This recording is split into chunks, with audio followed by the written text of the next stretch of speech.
Hello friends, welcome back to my channel SRK drama explain. Friends, ये video मैं लोगों के एंटरटेनमेंट के लिए बनाती हूँ, so please watch full, share, subscribe and like this video. Last part की स्टार्टिंग वहीं से होती है जहाँ पर प्रीवियस पार्ट फिनिश हुआ था। यहाँ पर टीका वॉन को घर से धक्के मार करके बाहर निकाल रही होती है। तभी वहाँ पर जिन आता है और उसे रोक देता है, लेकिन उससे पहले टीका वॉन को थप्पड़ जड़ने वाली थी, लेकिन बदले में वॉन ही टीका को जबरदस्त वाला थप्पड़ जड़ देती है, जिसकी वजह से टीका एकदम बुखला सी जाती है। डुएंग जिन से पूछती है कि रोकने का रीज़न क्या है, जिस पर जिन DNA टेस्ट की रिपोर्ट को फाड़ देता है। सारे लोग हैरान थे कि DNA टेस्ट की रिपोर्ट को फाड़ा क्यों गया है। तब यहाँ पर जिन कहता है कि ये DNA टेस्ट की रिपोर्ट असली नहीं बल्कि नकली है, इसे एक्सचेंज किया गया है। तब डुएंग कहती है DNA टेस्ट की रिपोर्ट चेंज की गई है। मैं समझ नहीं पा रही हूँ जिन, क्या तुम मुझे क्लियरली बताओगे कि ये सब कुछ क्या चल रहा है। तब जिन सभी लोगों को वो वीडियो शो करता है जिसमें मिली बड़ी ही चालाकी से उसके कार से DNA टेस्ट की रिपोर्ट को बदल रही थी। अब यहाँ पर सारे लोग जब वीडियो को देखते हैं तब हैरान थे।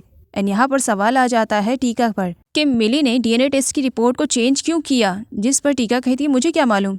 टीका से कहा जाता है क्योंकि मिली उसी के ही बताए हुए अकॉर्डिंग सारे काम किया करती है।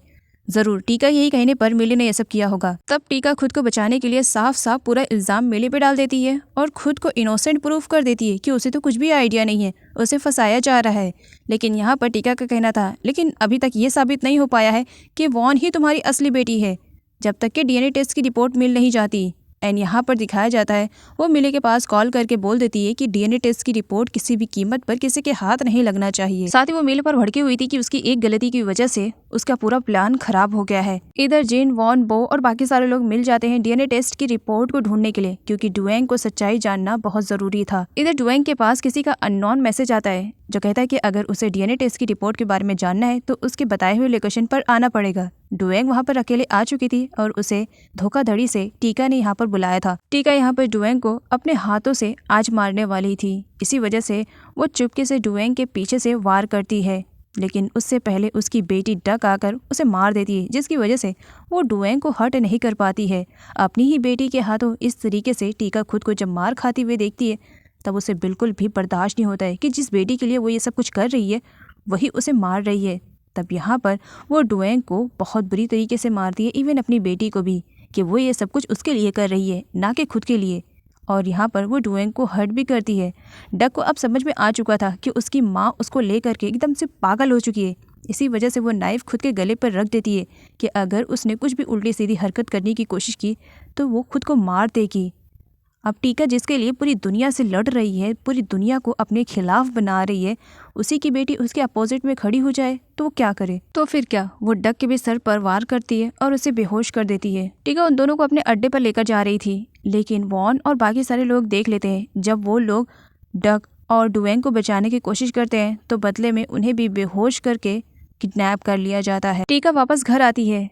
इधर घर में बड़ी ही चालाकी से उसने जिन, उसकी मॉम, बाकी अदर सर्वेंट को एक ही रूम में लॉक कर दिया था और घर के बाहर पेट्रोल छिड़क कर अपने हाथों से आग लगा देती है ताकि सारे लोग उसी घर में जलकर मर जाएं। थोड़ी ही देर में आग पूरी तरीके से लग जाती है। जल्द ही जिन को इन सब के बारे में मालूम पड़ता है, तब वो सारे लोगों की जान बचाने की कोशिश करता है, लेकिन इसके लिए उसे सबसे पहले खुद की जान बचानी पड़ती है और वो बालकनी से जंप करके खुद की जान बचाकर बाकी सारे लोगों की भी जान को बचा लेता है। इधर सब लोग अभी आग की वजह से परेशान थे, तभी वहाँ पर वॉन का सर्वेंट पहुँचता है। जैसे तैसा करके वो खुद की जान बचा करके उन लोगों से अपने आप को बचा लेता है। एंड यहाँ पर वो जिन के पास आ करके सब कुछ बता देता है कि किस तरीके से टीका ने वॉन को और बाकी सारे लोगों को किडनैप कर लिया है। इधर टीका ने सभी को बांध कर रखा हुआ था ताकि कोई आसानी से बचकर भागने ना पाए। आज मिली बॉ को हक करके रो रही थी क्योंकि वो दोनों एक दूसरे की सगी बहनें हैं, लेकिन दोनों ने ही अपने अपनी लाइफ को अलग अलग तरीके से जीना पसंद किया था।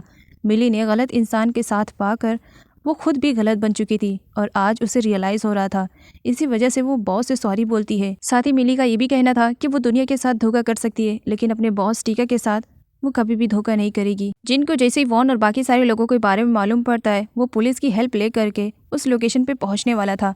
वॉन की मॉम मालती वॉन को लेकर के बहुत ज़्यादा परेशान थी, जिस पर वॉन कहता है आपका वहाँ पर जाना खतरे से खाली नहीं होगा, तो इसी वजह से बस आप घर पर रहकर प्रे कीजिए, मैं वॉन और बाकी सारे लोगों को सही सलामत वापस लेकर आऊँगा। टीका के सारे बंदे जब खाना खाने के लिए चले जाते हैं तब यहाँ पर वॉन अपना काम करती है। वॉन के हाथ में एक कांच का टुकड़ा था और वो डक को देती है कि वो उसके हाथों की रस्सियों को काट दे, और डक ऐसा ही कर रही थी। लेकिन तभी मिली को कुछ डाउट हो जाता है। वो आकर चेक करती है, तब तक सारे लोग सही से बैठ चुके थे, जिसकी वजह से मिली को उन लोगों पर बिल्कुल भी डाउट नहीं होता है। लेकिन जब वहाँ पर टीका आती है तब वो उनके हाथों की रस्सियों को देखती है और वो समझ जाती है कि ये लोग यहाँ से भागने की प्लानिंग कर रहे हैं। वो तो अपनी बेटी को वॉन से दूर बैठा देती है। अब वॉन को वो बहुत बुरी तरीके से मारती है। यहाँ से भागना इतना आसान नहीं है। तुम्हें क्या लग रहा है मैं तुम्हें ऐसी जगह पर रखूँगी जहाँ से भागना तुम्हारे लिए आसान रहेगा? बिल्कुल भी नहीं। तुम्हारी वजह से मेरी लाइफ देखो जहन्नम बन चुकी है। अगर तुम नहीं आती तो मुझे ऐसा कुछ भी नहीं करना पड़ता। लाइफ अच्छी गुजर रही थी, लेकिन तुम्हारे आने की वजह से सब कुछ बर्बाद हो गया है। लेकिन इस बीच दिखाया जाता है डक ने वॉन की रस्सियों को काट दिया था। अब वॉन अपनी रस्सियों को खुद के हाथों से तोड़ देती है और उसके बाद जो टीका के ऊपर जंगली बिल्ली की तरह झपटती है उसे बहुत बुरी तरीके से मारती है। लेकिन उससे पहले वो कुछ और कर पाती, टीका के और बंदे आ करके बेचारी वॉन को पकड़ लेते हैं। वॉन की डेयरिंग देख करके टीका को और भी ज्यादा गुस्सा आता है। वो अपनी स्लीपर्स निकाल करके वॉन के फेस पर जो धड़ाधड़ देना स्टार्ट करती है। वॉन के पूरी चिक रेड कर देती है। इतने पे भी वो सेटिस्फाई नहीं फील करती है। उसके बाद डुएंग के पास जाती है और अपने स्लीपर्स से डुएंग को भी मारती है। डुएंग ने कभी नहीं सोचा था कि टीका इस तरीके से उसके साथ करेगी। यहाँ पर टीका इतनी बुरी तरीके से गुस्से में थी कि अपने गुस्से में वो सच्चाई खुद के ही मुंह से बोल जाती है कि वॉन ही उसकी असली बेटी है। अगर वो इस टाइम नहीं आई होती तो सारी प्रॉपर्टी, बैंक बैलेंस सब कुछ उसकी बेटी का होता। और यहाँ पर डुएंग को सारी सच्चाई के बारे में मालूम पड़ता कि डक टीका की बेटी है, ना कि उसकी बेटी है। जिन भी पुलिस को लेकर के उस प्लेस पर पहुंच चुका था जहां पर पुलिस अनाउंसमेंट करती है कि टीका अपने आप को पुलिस के हवाले कर दे। टीका को जब मालूम पड़ता है कि उसके अड्डे पर पुलिस आ चुकी है तब वो अपने बंदों को ऑर्डर दे देती है कि पुलिस को भी वो लोग मार दें। अब यहाँ पर पुलिस और गुंडों के बीच में फायरिंग स्टार्ट हो जाती है और इस बीच सब लोग इधर उधर हो जाते हैं।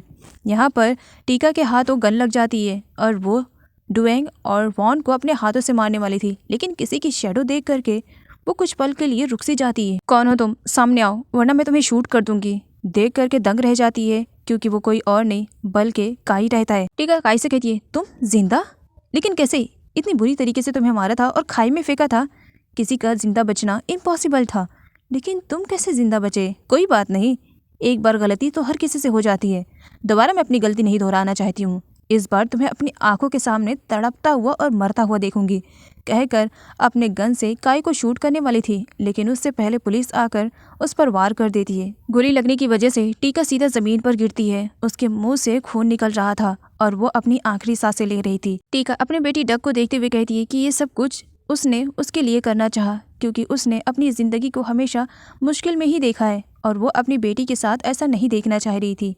इसी वजह से उसने ये सब कुछ किया। डक बड़ी हो चुकी है, सही गलत में फ़र्क वो भी अब जानने लगी है। अपनी माँ को मरता हुआ देखकर उसके भी आंख में आंसू थे। खैर टीका तो यहाँ पर मर जाती है, लेकिन उसके बाकी सारे लोगों को पुलिस जेल में डाल देती है। इसी के साथ कुछ टाइम का लीव दिखाया जाता है। ग्रैनी भी अब हॉस्पिटल से डिस्चार्ज होकर के घर वापस आ चुकी हैं और उन्हें अपनी रियल ग्रैंड डॉटर भी मिल चुकी है, जिसकी वजह से वो काफ़ी खुश थी। यहाँ पर वॉन की मॉम का रेस्टोरेंट और चाय का रेस्टोरेंट अब दोनों मिल करके एक साथ काम करने लगे थे। वक्त के साथ धीरे धीरे सारे हालात बदलते गए। अब सब कुछ ठीक हो चुका था। ग्रैनी ने बताया कि उन्होंने अपने विल में थोड़े से चेंजेस किए हैं और वो इसके बारे में सबको बताना चाह रही हैं। यहाँ पर डक को दिखाया जाता है जो काई को वापस पा करके काफ़ी खुश थी। वो यहाँ पर बताती है कि किस तरीके से उसने उम्मीद को नहीं छोड़ा था। उसने काई को कई बार ढूंढने की कोशिश की, लेकिन काई नहीं मिला। काई यहाँ पर बताता है कि जब उसकी मॉम ने उसे खाई में फेंक दिया था तब कुछ लोगों ने उसकी जान बचाई थी। वो हॉस्पिटल में था और उसे रिकवर होने में काफ़ी वक्त लगा था। इसके अलावा काई यहाँ पर डक को ये भी बताता है कि कोई भी ऐसा दिन नहीं गया जब उसने डक को याद ना किया हो। उसने डक को इन बीते हुए दिनों में बहुत ज़्यादा मिस किया। डक का कहना था कि काई उसकी ज़िंदगी में वापस आ गया, उसे अब अपनी ज़िंदगी में कोई चीज़ नहीं चाहिए। और यहाँ पर वो काई को किस करती है। डक पास्ट में जिस वॉन से बहुत ज़्यादा नफरत करती थी, जिसे देखना भी वो पसंद नहीं करती थी, लेकिन वक्त और हालात ने उसे इस तरीके से बदल दिया था कि अब वो वॉन को अपनी सिस्टर की तरह ट्रीट करने लगी थी। दोनों के बीच के सारी मिसअंडरस्टैंडिंग गायब हो चुकी थी और दोनों एक दूसरे के साथ मिलकर रेस्टोरेंट में काम किया करते थे। डक के अंदर बहुत सारे चेंजेस आ चुके थे, जिसकी वजह से ग्रैनी भी अब उसे लाइक करने लगी थी। ग्रैनी उसी तरीके से डक को भी ट्रीट करती थी जिस तरीके से वो अपनी रियल ग्रैंड डॉटर मतलब कि वॉन को ट्रीट करती थी। यहाँ पर ग्रैनी बताती है कि उन्होंने अपने विल को चेंज कर दिया है और इस बार उन्होंने अपनी दोनों ग्रैंड डॉटर को इक्वल एसेट्स को डिवाइड कर दिया है ताकि कोई किसी से कंप्लेन न कर सके। डक की सारी सच्चाई जानने के बाद भी ड्वेन के लिए डक का प्यार कम नहीं हुआ था। जिस तरीके से वो डक से पहले प्यार करती थी उसी तरीके से अब वो डक और वॉन दोनों से ही प्यार करती थी। आगे जिन और वॉन को एक साथ घूमते हुए दिखाया जाता है। वॉन के लाइफ में अब सब कुछ ठीक हो चुका था। जिन भी वॉन से बहुत ज़्यादा प्यार करता था और शादी के लिए तो उसने कब का वॉन को प्रपोज कर दिया था।